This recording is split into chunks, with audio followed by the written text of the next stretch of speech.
Okay, ఈ వీడియోలో ఇంకా కొన్ని స్టేట్మెంట్స్ చూద్దాం.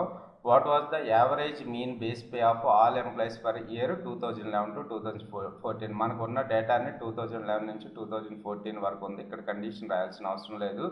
సో ఇక్కడ average mean of base pay అంటున్నాడు. So average mean of base pay according to the year అంటున్నాడు. కాబట్టి మనం స్టేట్మెంట్ ఎలా రాసుకోవచ్చు అంటే salary dot group by year dot mean. So salary dot group by year dot mean అనేస్తే మనకి ఏమో అవుట్పుట్ వస్తుందో చూడండి. ఇయర్ వైజ్గా అన్ని మీన్స్ మనకు వస్తుంది. ID, base pay, over time pay, other pay, benefits, total pay, benefits, notes, status అని మనకి వస్తుంది కదా. రైట్, ఐడిని కూడా ఇది మీన్ తీసుకుంది. రైట్, బేస్ పేని మీన్ తీసుకుంది. Over time pay, other pay. So మనకి కావాల్సింది only base pay. So base పేని ప్రింట్ చేస్తున్నాను.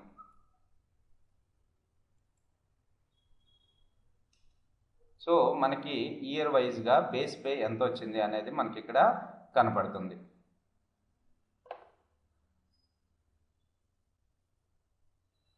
ఇయర్ వైజ్గా మనకి బేస్ పే కనబడుతుంది. ఈ విధంగా మీరు గ్రూప్ బై ఫంక్షనాలిటీని కూడా యూజ్ చేసుకోవచ్చు. సో గ్రూప్ బైని చూసుకున్నట్టయితే గ్రూప్ బై గురించి చూడండి. Group by series using the okay, ఇక్కడ ఏదైనా కంటెంట్ ఉంటే ఒకసారి చదవండి. గూగుల్లో కూడా మీరు గ్రూప్ బై గురించి ఒకసారి ఇన్పుట్స్ తీసుకోండి. రైట్, సో తర్వాత how many unique job titles are there? Unique job titles ఏమున్నాయని ఫైండ్ అవుట్ చేయమంటున్నారు. ఇప్పుడు జాబ్ టైటిల్స్ మనకి ఏమేమి ఉన్నాయి? ఇప్పుడు శాల్ డాట్ హెడ్. ఆల్రెడీ మనం చూసాం జాబ్ టైటిల్స్ ఏమేమి ఉన్నాయో. హెడ్ ఆఫ్ 5 అని ఇస్తున్నాను. 5 జాబ్ టైటిల్స్ వచ్చి general manager, metropolitan, transit authority, captain 3, police department, ఇలా ఉన్నాయి కదా డేటా. సో నాకు యూనిక్ జాబ్ టైటిల్స్ ఎన్ని ఉన్నాయో అవి కావాలంటున్నాడు. సో మనకు యూనిక్ జాబ్ టైటిల్స్ని ఎలా కనుక్కుంటాము? శాల్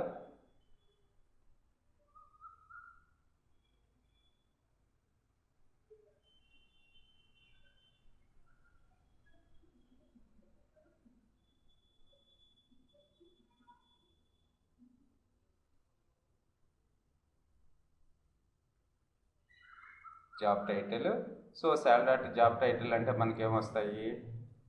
సో అన్ని జాబ్ టైటిల్స్ వస్తున్నాయి. మనకి యూనిక్గా ఉన్నాయి కావాలి అంటున్నారు. ఓకే, యూనిక్గా ఉన్నాయి ఏమున్నాయి అంటే టైటిల్స్, యూనిక్గా ఉన్న టైటిల్సే కావాలంటే మనం డాట్ యూనిక్ అని రాద్దాం.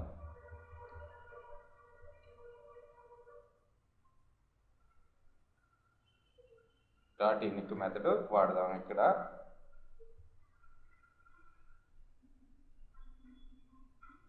సో యూనిక్గా ఉన్నాయన్నీ కూడా మనకి ఇక్కడ లిస్ట్ చేసి చూపిస్తుంది. సో చాలా లిస్ట్ కనబడుతుంది ఇక్కడ. డాట్ డాట్ డాట్ అని ఉంది కదా.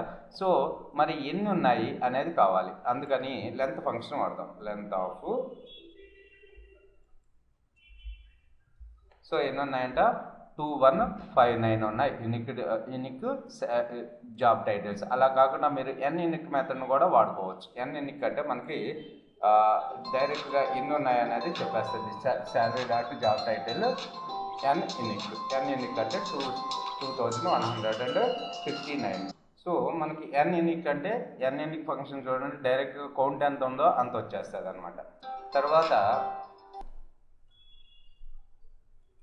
ఓకే, తర్వాత how many unique job titles are there అని చెప్పి మనకు వస్తుంది.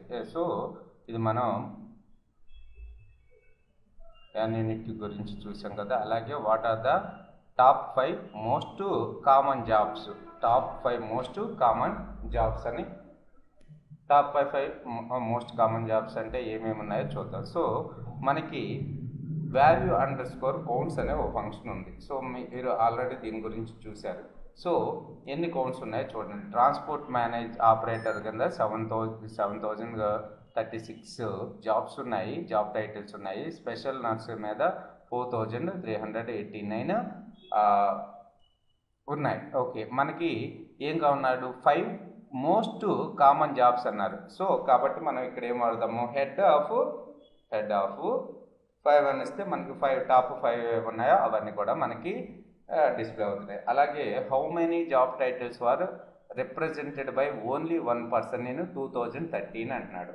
ఓకే, 2013లో ఓన్లీ 1 జాబ్ టైటిలే ఉండాలంట. సో అలా ఎంతమంది ఉన్నారు అని అడుగుతున్నాడు.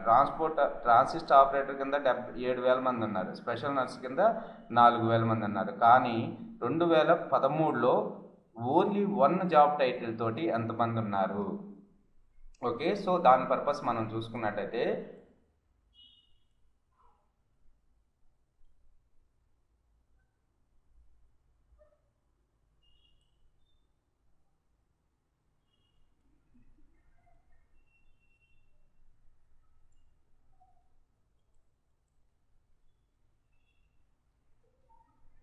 సో మనకి ఇక్కడ డేటా అంతా వచ్చేసింది. డేటా అంతా వచ్చి మనకి 1 పర్సన్ 1 దాని మీద ఎంతమంది ఉన్నారో కూడా మనకు వచ్చింది. ఓకే, 2013లో ట్రాన్సిస్ట్ ఆపరేటర్ కింద మనకి 2000 మంది ఉన్నారు. టోటల్గా అయితే 7,000 మంది ఉన్నారు 2013లో అయితే. ఇక్కడ మనం ఈ కోడ్ని మీరు కరెక్ట్గా అబ్జర్వ్ చేయండి. యాక్చువల్గా నేను కాపీ పేస్ట్ చేస్తున్నానని కాదు. శాలరీ ఆఫ్ మనం ఇందాక ఓన్లీ జాబ్ టైటిల్స్లో వాల్యూ కోడ్స్ కనుక్కున్నాం మనం. ఇప్పుడు మనకి ఇయర్ 2013లో కోడ్స్ కనుక్కోమన్నారు. ఓకే, 2013లో కోడ్స్ కనుక్కోమన్నారు. అప్పుడు మనం ఏం రాయాలి? మనం ఎలా రాయొచ్చు? శాలరీ ఆఫ్ జాబ్ టైటిల్లో ఇంకో కండిషన్ మనం రాద్దాం ఇక్కడ. Salary of year equals to 2013 అని చెప్పి. సో శాలరీ ఆఫ్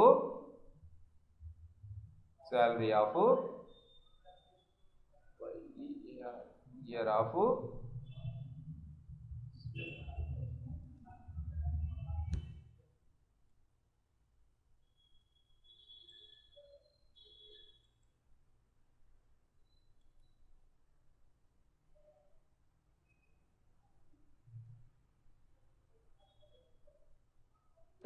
2013లోను ఇంకో కండిషన్ ఏంటి మనకి? జాబ్ టైటిల్, ఇంకోటి వచ్చేసి జాబ్ టైటిల్ కదా.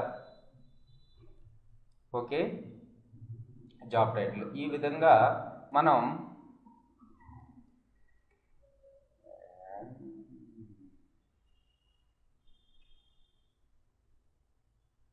Year equals to 2013 and job title dot value codes అంటే మనకి ఏమొస్తుంది? ఇప్పుడు మనకి ఈ ట్రాన్సిస్ట్ ఆపరేటర్స్గా ఎంతమంది ఉన్నారు? Salary of year 2013 and job title, right, dot value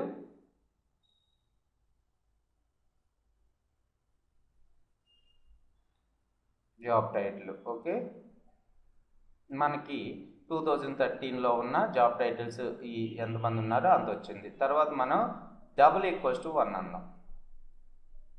=1 అంటే మనకి ఏమొస్తుంది?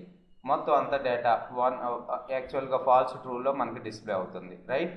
సో ఇక్కడ some of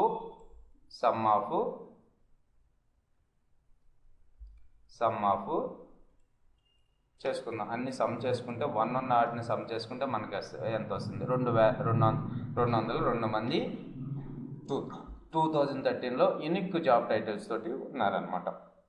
okay, thanks for watching this video. అలా లేకపోతే ఆ యూనిక్ జాబ్ టైటిల్ ఇక్కడ నేను ఇంకొక వరీ ఇస్తాను. యూనిక్ జాబ్ టైటిల్స్తో ఉన్న వాళ్ళ నేమ్స్ కావాలి నాకు. ఓకే, ఎంప్లాయీ నేమ్స్ కావాలి. సో మరి దాన్ని మీరు ఎలా ఫైండ్ అవుట్ చేస్తారో మీరు ఫైండ్ అవుట్ చేసి కామెంట్ సెక్షన్లో పోస్ట్ చేయండి.